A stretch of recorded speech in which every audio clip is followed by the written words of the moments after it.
Your dreams are bigger, bolder, and more badass than the life you're living now, but something just keeps getting in the way. Join certified coach and former therapist Diane Wingert for the Driven Woman podcast. She'll show you how to get rid of whatever is holding you back so you can stop spinning your wheels and up-level your life. Get ready to hop in and buckle up. This is the Driven Woman podcast, and we're heading for the fast lane.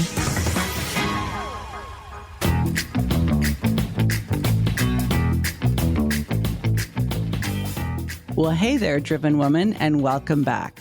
So many of the female solopreneurs that I have worked with over the last few years start our relationship believing that they cannot make a profitable, sustainable business doing something they're naturally good at. It's like we have this notion that it has to be hard, it has to be painful, and we have to borderline hate it to get paid. Well, I absolutely used to believe that myself. In fact, I used to be proud of how hard I was willing to work. Now I think a much smarter and much more sustainable way to be self-employed is to build your business on your zone of genius. That thing that you do so well, you take it for granted. You do not realize how valuable it is, and you also don't realize that other people who don't have that ability would be happy to pay you to do it for them. So this week's episode is a client success story with Meredith Ferguson, who had that exact problem when she hired me. You see, she had two fledgling businesses that really weren't getting off the ground because she was dividing her time between them. And she really did not see herself the way a potential client would, someone who doesn't have the ability to build a beautiful, responsive, SEO-optimized website almost in their sleep. But she does. So I think her story is really relatable. The transformations that we accomplished during our coaching relationship together are ones that I think both of us are really proud of. And something that Meredith doesn't know is that I actually named my brand new small group coaching program the Boss Up Breakthrough because of my work with her. You see, every time she needed to double down, step up, do the scary thing, I would tell her, Meredith, this is a boss up moment. Here is the next step you need to take. Just take the first step. And she always did. So I thought, you know what? This is the problem so many of us have. We overthink things. We don't understand how valuable our natural gifts and abilities really are. And we make our business too complicated and too difficult. So I think this episode is going to really resonate with a lot of people. And if you are still on the fence about whether the Boss Up Breakthrough is your next right step this fall, maybe this conversation will help you decide. Here we go.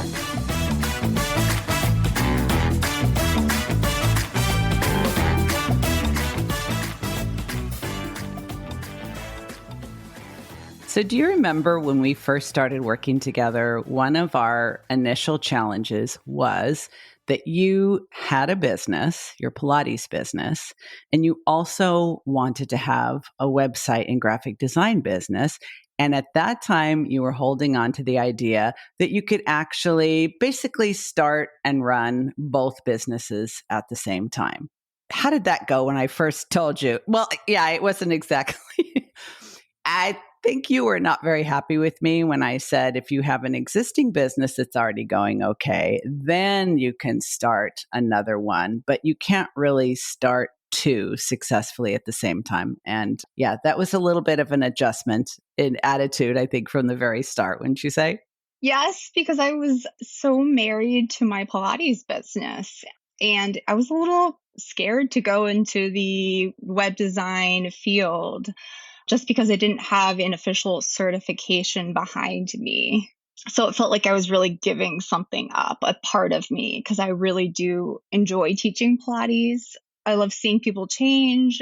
I love helping people. So I was very resistant to give that part of my business. And I think now we'll come to this in a little bit, but I think you found a way to be able to continue to run that business, but without having it suck up so much of your time.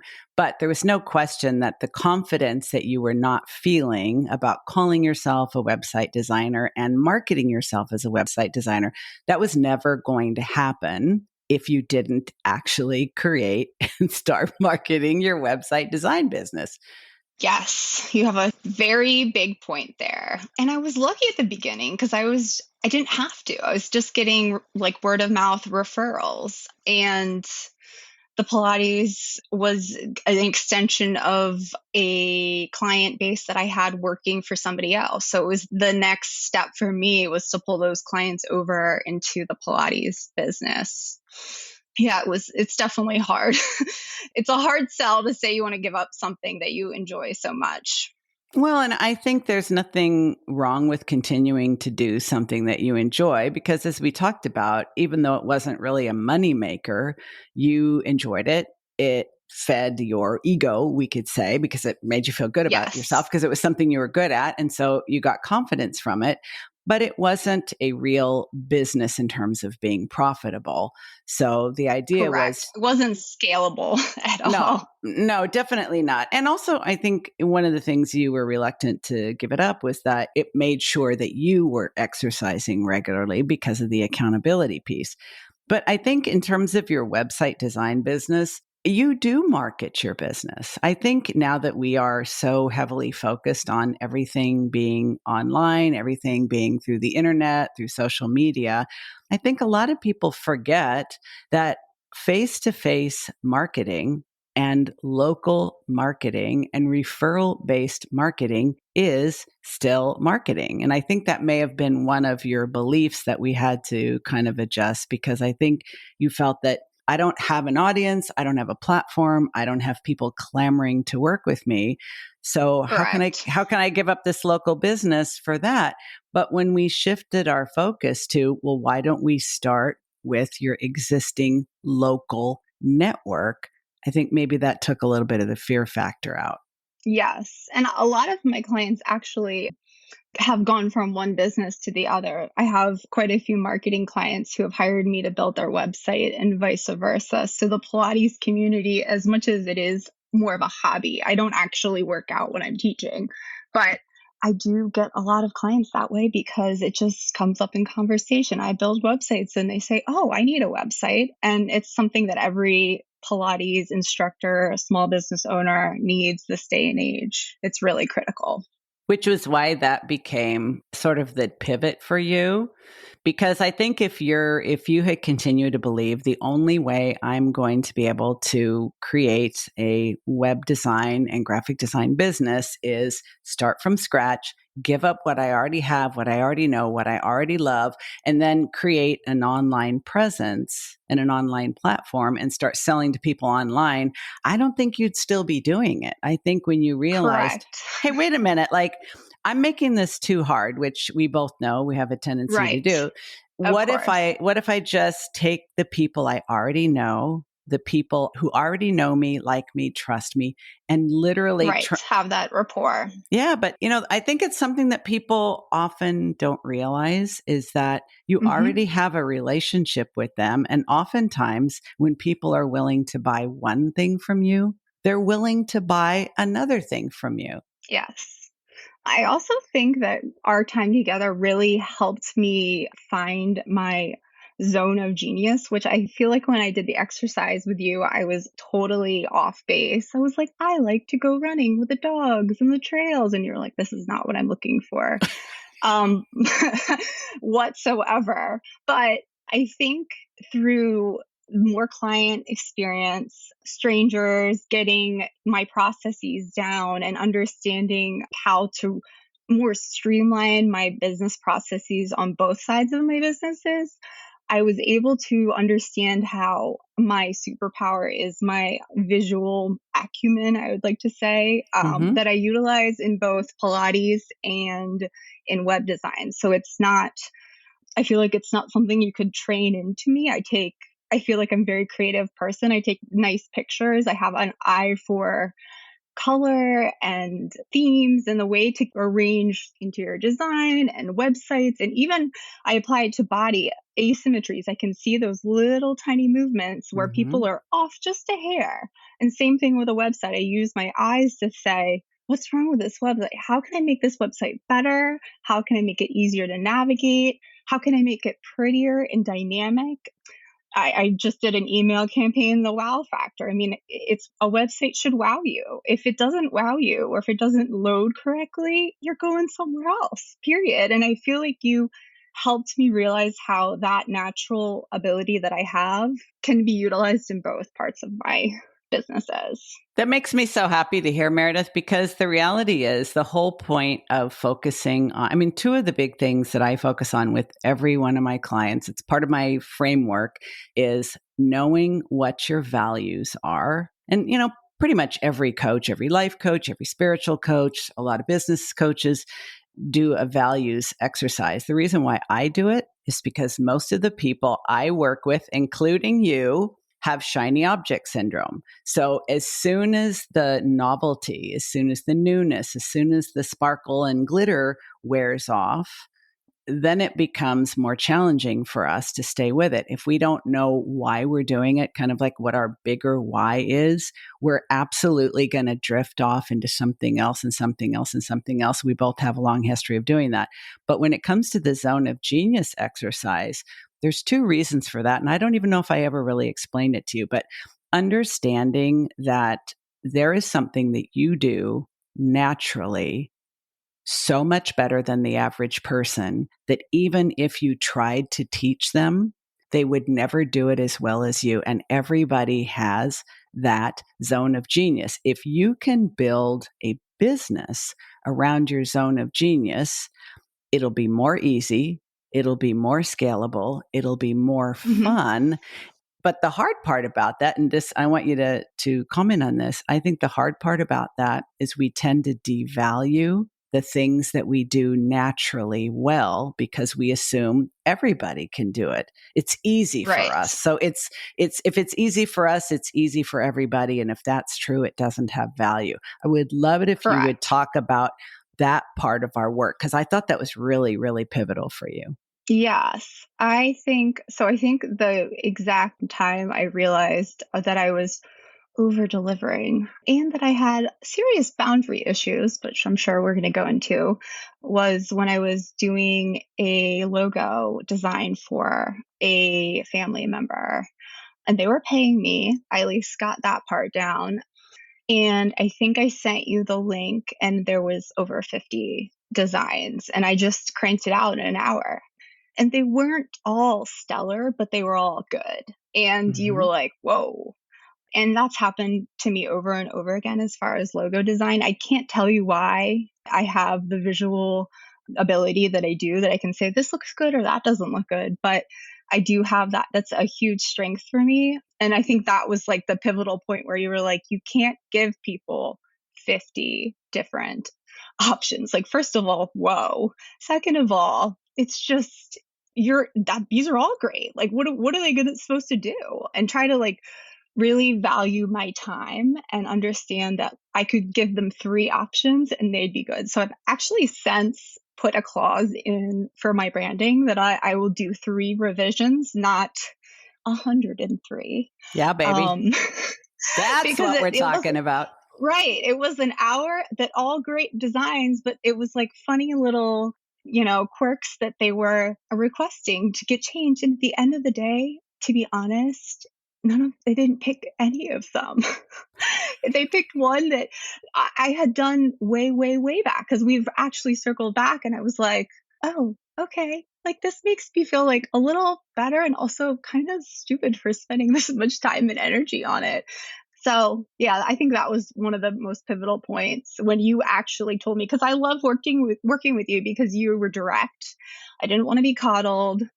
I didn't need a mother hen to tell me everything was going to be okay or doing everything right. It's actually a really big pet peeve of mine because I'm very direct. So I really liked your style where you just be like, no, don't do that. You can't do that. Or don't you dare lower your prices. Or don't you dare give them a discount. There's no discounts. And I'm like, oh, okay. I need that direction because I feel like I was very much the automatic yes person.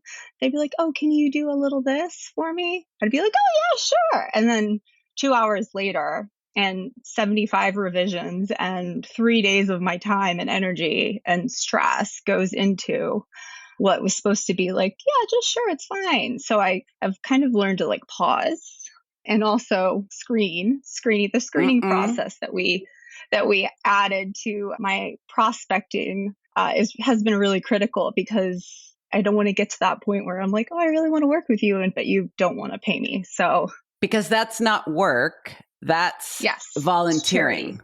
It's charity and it's volunteering. This is a really good example because I just see how all of these things come together. Like if we do something naturally well, it's our zone of genius, it's our gift. We don't value Hmm. it.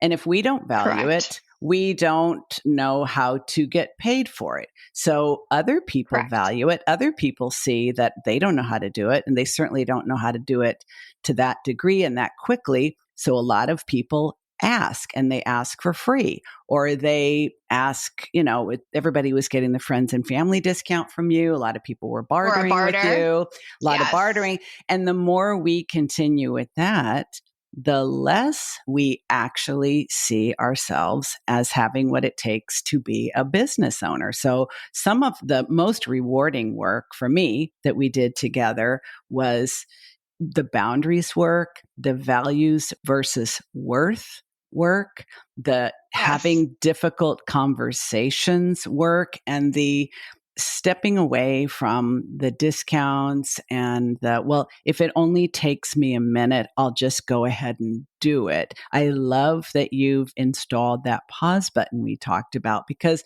the default yes is very strong in you.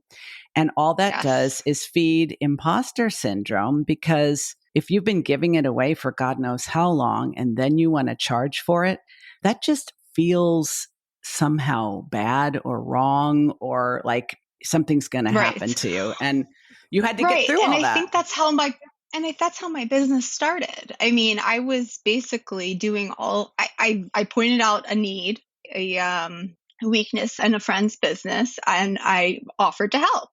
And then it snowballed to the point where my husband was like, you should be being paid for this. I don't know why you're not getting paid to do email campaigns, media marketing, and editing and streamlining the website. And I was like, oh, really? It's just easy to me. And I like doing it. I'm the nerd who, during the pandemic, I decided I was going to build a website and I built it in all the different platforms, tore them all down, and then settled on one. So I learned For fun. well, yeah, because it was interesting to me because I wanted to learn how. And I'm very glad I didn't listen to my husband at that point because he wanted me to hire someone to do my website. But I don't think I would be here realizing these things if I had paid No way. someone. Yeah. So I use that to help other people. I have real life experience on all of the major platforms. So the people who aren't technical, I know where to direct them, how to help them, how to remove a lot of the apps on their phone and the notifications and streamline into one solid app that responds to all of them. So it was really good to learn what I'm good at and then also to really be able to market it and talk about it firsthand from knowing nothing all the way to where I'm at. Yeah. And the truth is that, just because it's easy for you doesn't mean it's easy for everybody and doesn't mean that other people don't value it.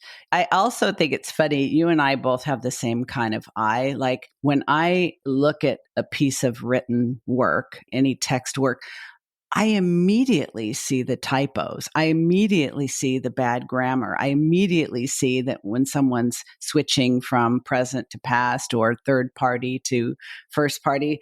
And I can't even pay attention to the content You until, can't unsee it. Yeah. but Yeah. that is a skill that would make me a really good copywriter. And I remember that was because you do what you do really, really fast. So we created your screening process. We created Hmm. your customer onboarding process. We created Right. all of your offers. We created your client records management system. And did I go through and review all of your written content and tell you how to edit it? Yes. So that's my Yes. zone of genius. And I'm so glad for it because I'm terrible at grammar. But I think having those, they're called templates, having it already written out has made my life a lot easier because I don't have to think about how am I going to respond? How am I going to follow up? I already have it perfectly grammatically correct You're welcome. and ready to go. Thanks. So I don't have to stress out it because it's a huge source of anxiety. My whole entire life is the grammar situation. So it's been really freeing to not have to worry about that at all. So thank you. Yes, You're welcome. Tenfold. I have to do that for my clients because, if I say, okay, this week we're going to create your opt-in and your email nurture sequence, and next week we're going to create your customer onboarding system, and the week after that, if you struggle with writing, we're not going to get through everything we have to get through in 12 weeks. Yes. Here's something I really want us to talk about because I know it was a big struggle for you. You made so much progress and have continued to make progress, even though we are not actively in a coaching agreement right now. Boundaries and disentangling yourself from situations that no longer serve you. I don't want to put words in your mouth, but I would like you to talk about that because this is a total boss up for you. And I think more than many of the other things that we did together, this really changed the way you saw yourself as a genuine businesswoman. So I would love it if you would share whatever you feel comfortable with about that. Hey there, it's Diane with a quick announcement. If you've ever heard the expression, what got you here won't get you there, I think this fits perfectly with the challenges that most female solopreneurs face after they've been in business the first 2 to 3 years. You see, the mindset and strategy that got you out of the starting blocks and into the game are not going to help you get to the next level. For that, you need a boss up breakthrough. And in my opinion, that is best delivered in the company of other badass female solopreneurs and facilitated by an expert business strategist, mindset mentor, and coach. Yours truly. I've named my brand new small group coaching program the Boss Up Breakthrough for that very reason, and we're getting the party started this fall. I would love for you to join us if this feels like the next right step to step up your game and to boss up in your business. Make sure you get on the waiting list. There is a link in the show notes. Please add yourself to it, even if you think you may already be on my waiting list. I'll make sure you don't get duplicate emails. I cannot wait to get this party started. I hope you are planning to be there. And honestly, I feel like I should have Lizzo's About Damn Time playing in the background because some of you have been waiting for this for quite a while. So you'll get all the details really soon. Can't wait to get started. Add your name to the list. And if you want to know what it actually feels like to coach with me, have a listen to this.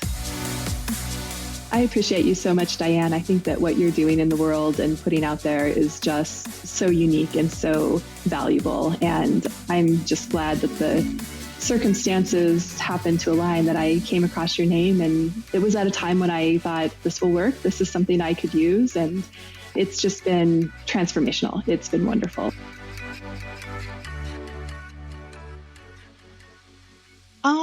Well, I have issues with Hi, my name's Meredith. I have issues with boundaries. I'm a recovering boundary addict that doesn't enforce them at all. And I had problems professionally and personally tenfold.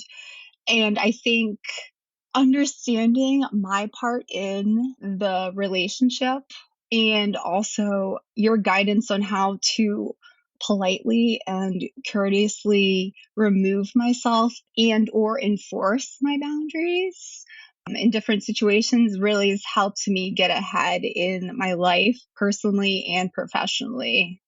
My parents actually are one of those relationships that tend to push the boundaries where they're not very techie people and I'm their only child. So I am the go-to tech genius when things break or mom's freaking out or dad can't get something to turn on. And I would spend sometimes an hour and a half to 2 hours troubleshooting them virtually Mm-hmm. via FaceTime. And it was for free. And same thing with teaching them Pilates. And I remember working with you and saying something, and you said, why don't you charge them? Are you not charging them? And I said, well, they're my family and I want them to work out. And, I want them to have things at work and da da da da. And you said, there's no friends and family discount. Like, they should pay you. So I remember the conversation with my dad because I think he was a little butthurt because I said to him, listen, I can't do friends and family anymore. He's like, what do you mean you can't do friends and family? And I think he even hung up on me, and I called my mom back and was like, yeah, he was mad because he was like, what? No, we're a family. There's no discount. I'm like, this is the price, sir. 10 sessions. This is what I get from everybody else. If you want 10 sessions for Pilates, this is how it's going to roll. And I kind of explained it to my mom on that level. And then when he circled back and he didn't have that extreme reaction, he understood it. So now I'm getting paid for I call it tech tutoring because it is, I try to spread the wealth of my knowledge, not just fix things for them, because I feel like that doesn't really do anything in the long run. Well, and they don't stay fixed, right?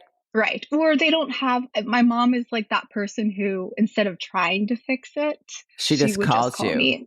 Yes. That actually was a problem in my professional business relationships as well, where I was the go-to, oh my goodness, it's not working out. And it would give me so much anxiety.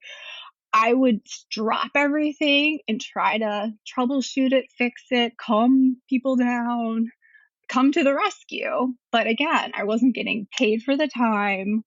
I was also allowing to be called. So that was the other thing, is I can't do this right now. This is my time. So I think the boundaries they're still a work in progress. I feel like I'm better at spotting when people try to push them versus actually always 100% enforcing them. But I'm out of at least one professional relationship where the boundaries have been were not even a boundary. It was so muddied with personal and professional relationship, and it wasn't productive for anybody. And I was putting a lot of time and energy and investing a lot of emotional energy in it. And after creating a process, we've had a plan. We went through, how I'm going to communicate this, because again, I'm direct. I don't want to hurt anybody's feelings. It's not a feelings thing. It was this is not working for me anymore, and I need to get you to a place where you can be successful, but I need to move on. So we kind of planned it out. We had steps. You helped me with the emails, and I think it was honestly the best thing that's happened in a very long time. Wow, mic drop moment.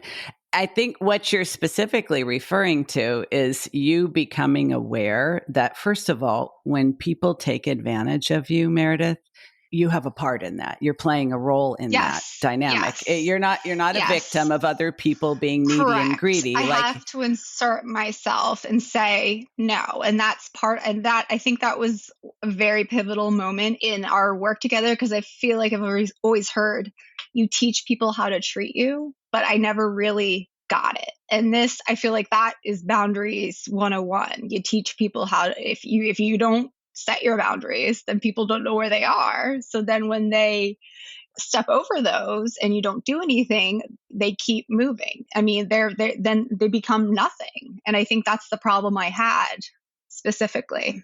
Well, and most importantly, when we think about, I love coaching on boundaries so much, because if we always think of boundaries as something that other people don't respect us because they take advantage of us, they suck up our time, they come to us before they even try to fix their own problem, they come to us and expect us to do it. But when we're really being honest, and it's one of the things I appreciated and respected so much about our work together, is even though it might have been a little bit uncomfortable, you weren't the least bit defensive about me calling you out on the fact that you volunteered for the job. Not only did people come to you and you always took that on, you offered, you volunteered. Yeah. And so I created that. Yeah. But I think something that made it possible And people always comment on how much they appreciate my directness and my no BS way of talking to them. And I think it's because I'm actually very warm, very funny, very friendly, very empathic, and there's zero judgment here. Anything you're doing, I have done it and probably once in a while still do. So I have tremendous empathy for the actual struggle. But I want my clients to see themselves as genuine businesswomen. I want them to know their value as well as their worth. I want them to have good boundaries. I want them to be profitable.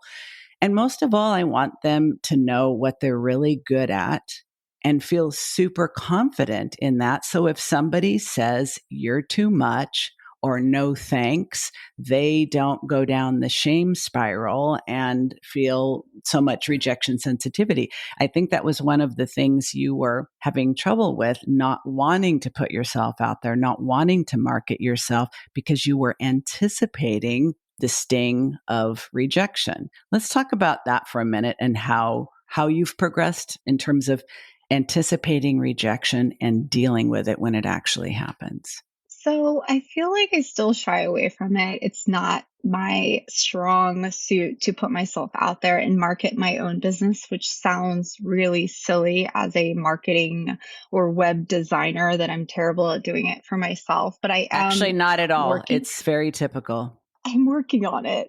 It's a work in progress. I think our work together helps me put myself out there a little bit more. You encouraged me to go to some networking events and you start posting more on social media. And I think one of the biggest points that you put out there is, and maybe it was even a podcast that I listened to, that you said, I don't know why you're not putting your content out there, because there's all these crazy people posting total trash online that's untrue. They have no business posting it. They have no knowledge base whatsoever. But you actually know what you're talking about. So why aren't you sharing that? It's not, I felt like I was, not qualified to be making these kinds of big splashes online, which sounds silly, but it's true. But I think also you encourage me to kind of step outside my box when I do the marketing stuff. I realize I have some social anxiety. So I'm attending networking events. I attended one networking event that I think you remember. They tried to get me to sign on just to do their website. And you were like, no, that is called charity and you're not there yet. So understanding my community and how I can and utilize it, and that I have something to say and people want to hear it. And not by not putting myself out there, I'm doing a disservice to myself because no one knows that I'm here. So I think you really helped me get outside that comfort zone, outside of my box. And you told me I can do hard things. And that's what I tell myself when I don't want to do things. I can do hard things. For the record, my friend, you didn't want to do this interview. I've been trying to get No. You did not want to I know I do don't. this interview. I know this. Yeah. I'm fully agreeing with that. I ran a mile just so I could be not a total basket case here on a video chat. You ran a mile to calm your nervous system, or you were running a mile in the other direction, hoping I wouldn't find you and remind you that all we had of the above. Okay. All of the above. But yes. This is the beautiful thing is that, it's really funny because a lot of people will say, oh, you're who I want to be when I grow up. And I'm like, why do you say, oh, first of all, obviously I'm older than a lot of my clients. I get that. But why do you say that? And they tell me, because you're always so confident. You always put yourself out there so consistently. You always do this. And I'm like, okay, that's actually not true. I've gotten way better at things by doing them. And right. There's no alternative to that. But I still freak out. Yeah. I sent you that Voxer picture, yesterday or the day before? Oh my God, I can't believe we're doing a video interview and I'm in the middle of a rosacea breakout right now. Take a look at this. Yeah, maybe I should just put a clown nose and a rainbow wig on. So it doesn't ever get any easier, but we can do hard things. And you've been doing a lot of hard things over the last few months. Yes. And you know what? I fall off the wagon, but I think a lot of a lot of the work that we've done together, you've given me an understanding that I have to give myself grace to. I can't be on myself and say that I'm going to do X, Y, and Z. Like I have theme days. I'm trying to chunk my time, but it's a work in progress. I fall off sometimes, and then I have to hop back on and keep going, because the farther I get away from that, off that wagon, I'm never going to get back on. So I think the accountability that you offered and that encouragement that, like, it's okay if hard things happen. I mean, I lost my dog slash best friend while we were working together. And I think you really helped me realize that I couldn't do anything else. I was grieving for a dog that was basically dying in my arms. And she's my very best friend and of 14 years. And she stuck with me through it all. So I was going through a lot emotionally. So trying to put myself out there or, be bold in a way that I couldn't be because I was already emotionally involved in this whole process, I think was a really good and empathetic way that you coached me into saying, just relax and be with her. You're not going to be able to focus. It's understandable. It's okay. And I think women in our society are so taught from a young age that you have to have your house perfect and you have to have the laundry done and the dinner on the table and you gotta have a successful business or whatever, the car, what the picket fence. But I think, and you have to be going. But I think you taught me that it's okay if you don't. It happens. Get back on there. Process. And you did. And you did.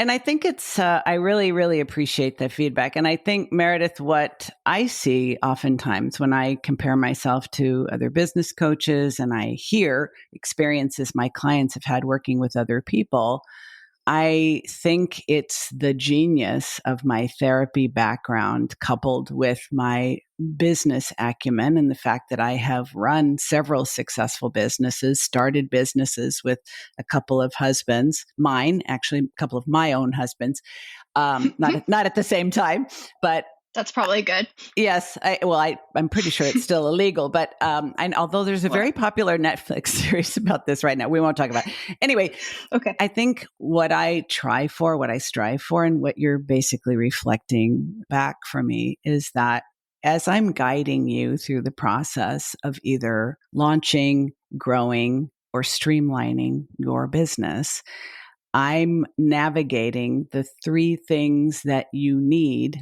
but don't always need in exactly this order: guidance, support, and accountability. The time that you were losing your fur baby, you needed a lot of support and a little guidance. You didn't need accountability. There were other times when we were creating a lot of deliverables where I'm like, okay, I need this sequence from you before our next call. Send me your website copy for your about page, your work with me page, your contact page by this date. Then there was a lot of accountability. And when I got the stuff, then there was guidance for this is why we need to make these changes. But every single one of us, anyone who has a business, doesn't stop being a human being, doesn't stop having responsibilities, doesn't stop having other relationships. And I think for people like us, what I've learned, and I think what you've learned, and you would not have learned this if you hadn't gone through these experiences, when we walk away from our business completely for a period of time, it's really hard to come back. But if we treat it like a dimmer switch instead of an on-off switch, and we just dial it down and do the minimum just to keep it going, then when the crisis is past, or the vacation, or the parent with a hospitalization, or whatever it is, we can come back and dial it back up. I think that was really important for you because you had several times that you needed to step away and come back. But it's like, okay, what's the minimum you can keep going so that you're not totally hands off?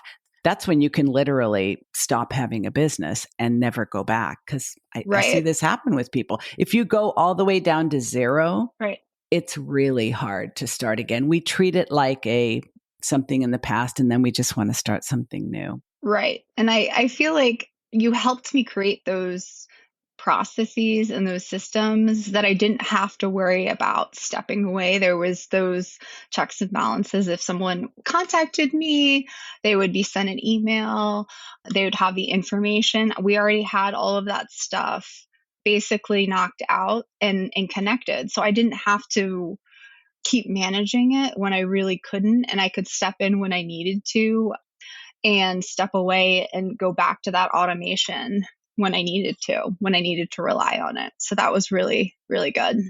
I have two questions for you as we're wrapping up. One is, do you now see yourself as an entrepreneur or a business owner? Or, some people don't like the term entrepreneur. So do you see yourself as a business owner? Is it part of your identity at this point in time? Yes. And I feel like before I would say, hi, I'm a Pilates instructor. But now I say, oh, I'm a marketing person and I'm a web designer and I teach Pilates too. So I feel like I've switched my focal point.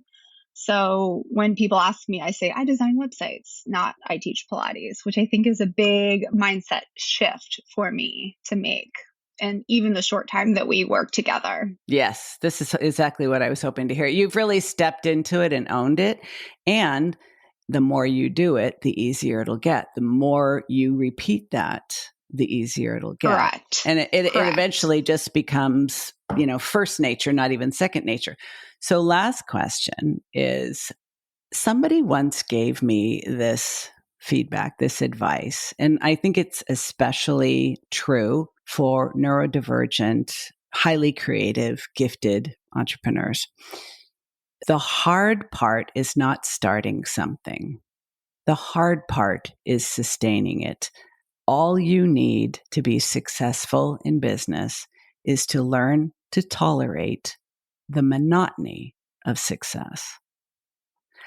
I think that applies to anybody who's gifted, who's neurodivergent, who's ADHD, who's highly creative, that we created a lot of things that streamlined and simplified and structured your business so you wouldn't have automated. And automated. Yeah. So you wouldn't have to have decision fatigue every day. Does that make it boring for you now? No, because every project is different. All the requirements are different. I feel like each client that I meet has a puzzle for me to solve. What is their website trying to communicate and how can we do that effectively?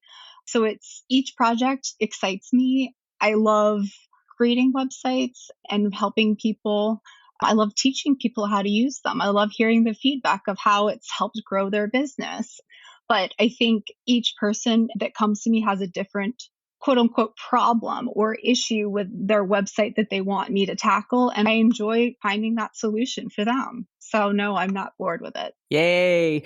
So instead of using your creative problem solving talent to put out fires, which is, I remember asking you, are you a firefighter, bitch? Because that's what you do. You put out fires and you're on the volunteer firefighting force.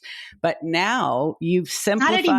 Not anymore. No. This was then. That was then. This is now. Now we have structured, simplified, streamlined, and automated your business so you can actually use your creative problem solving potential to improve the look and functionality of their site, not to keep recreating the wheel, because that is one of the biggest challenges I see with so many gifted, creative solopreneurs, is they keep creating new things to satisfy that itch, but then they still don't have a business. That no longer applies to you. I think I've fallen into the interior design thing, but that's still like a little bit creative and a little visual. I think I've got kind of a knack for it, but that's to be determined. And I agreed not to start a third business. And Dee, don't worry. I was just going to say, please make sure that you are not planning to start a new business. Do I have your word? Not yet. Okay. Well, I guess it's. I'm kidding. It's only safe to say never say never, but no, because I think you owe it to yourself to see how far you can go.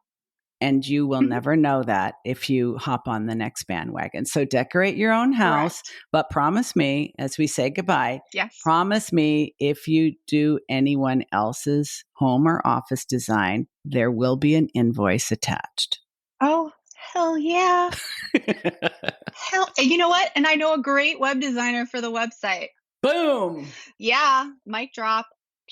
Okay, my friend.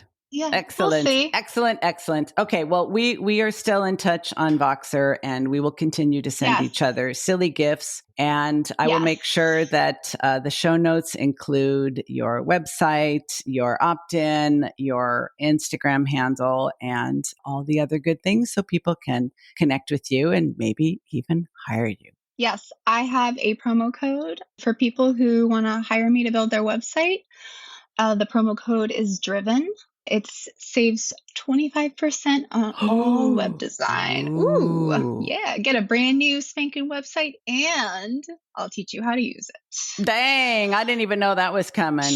Yep, just save the best for last. You've been listening to the Driven Woman podcast with Diane Wingert. Want more straight talk and strategy each week that will take you from spinning to winning? Don't forget to hit subscribe in your podcast player so you won't miss a single episode. Then head on over to the Driven Woman free and private Facebook group community. See you there.